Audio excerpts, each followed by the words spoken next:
Société commerciale des transports et des ports au centre-ville, la situation sous contrôle grâce à une intervention rapide de la brigade anti-incendie de l'hôtel de ville soutenue par la MONUSCO. Ce sont là les assurances du directeur général de la SCTP, joint par la presse locale.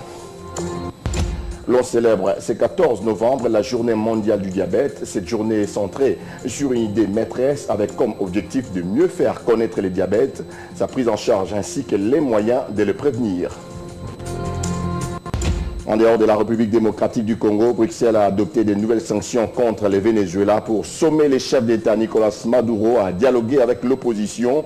Caracas juge ces nouvelles sanctions d'illégales, d'absurdes et d'inefficaces ayant caractère à violer la souveraineté du Venezuela et les droits internationaux.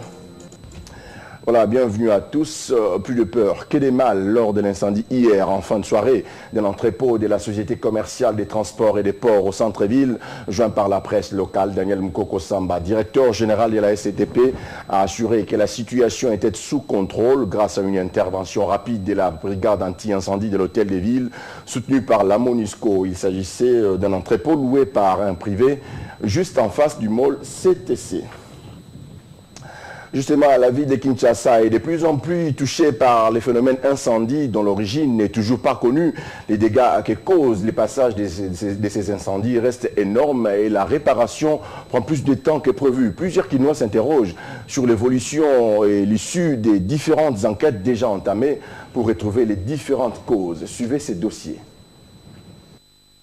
En l'espace d'au moins une année, on déplore à Kinshasa une kyrielle d'incendies. À titre d'exemple, on retient les incendies survenus à l'ambassade du Japon sur l'avenue Lukusa, dans les bâtiments de la Citibank, au supermarché Régal à Barumbu, et le 13 octobre, ça sera l'immeuble Empire, sur l'avenue Mont des Arts, d'Emboîter les Pas.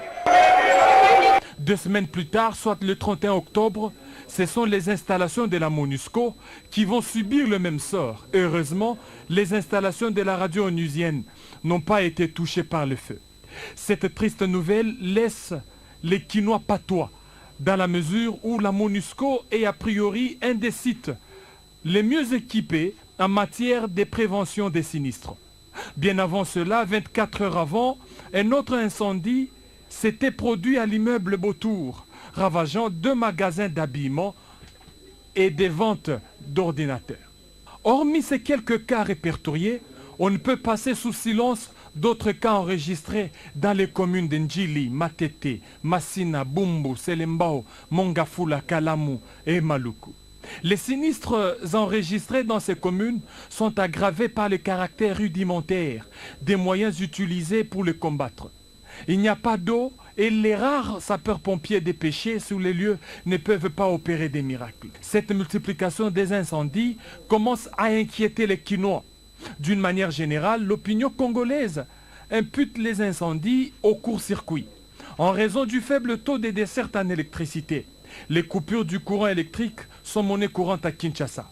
Et pour pallier à ces déficiences, la population se greffe sur des réseaux électriques voisins. Ces raccourcis dépannent les usagers mais occasionnent des surcharges et autres courts-circuits qu'on déplore chaque jour. Au-delà de ces raisons techniques, on ne peut manquer de penser à des actes posés de manière délibérée par des individus à la conscience chargée, cherchant à camoufler des actes délictueux posés en interne.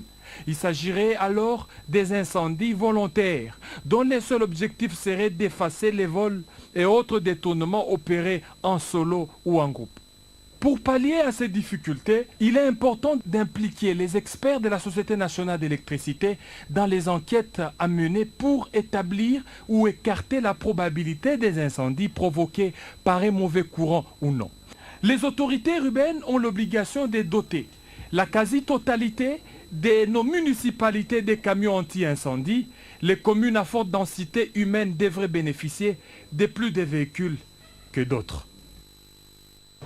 Allez, direction Léo Katanga où le gouverneur Célestin Pandé a reçu 2 ministres nationaux en mission dans sa province.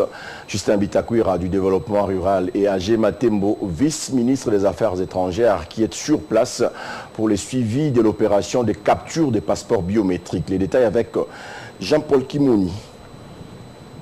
En toute amabilité, l'honorable Célestin Pandé-Kapopo a reçu ce lundi dans son cabinet de travail. En premier lieu, le vice-ministre des Affaires étrangères, Agé Matembo, venu dans le Haut-Katanga pour lancer officiellement l'opération de capture des passeports biométriques. Après un bref entretien, Agé Matembo a donc invité le premier citoyen du Haut-Katanga avec son épouse et le vice-gouverneur accompagné de son épouse également à passer à la capture pour l'obtention des passeports biométriques diplomatiques. Il n'était pas normal d'avoir 2 passeports congolais en circulation. Deuxième souci, c'était les soucis d'ordre sécuritaire. Le passeport semi-biométrique ne garantissait pas la sécurité du peuple congolais. Parce qu'avec un passeport semi-biométrique, c'est plus facile qu'on puisse les falsifier. C'est pour cette raison que nous venons de lancer cette opération de capture pour délivrer dans un temps record les passeports diplomatiques au gouverneur ainsi qu'à toute sa famille, les passeports diplomatiques au vice-gouverneur ainsi qu'à toute sa famille. Le vice-ministre des Affaires étrangères était également porteur d'une bonne nouvelle, celle qui concerne l'assouplissement de la mesure du gouvernement sur l'invalidité du passeport semi-biométrique. Quand vous avez un ancien passeport semi-biométrique, vous allez prendre votre passeport semi-biométrique, vous vous présentez au centre de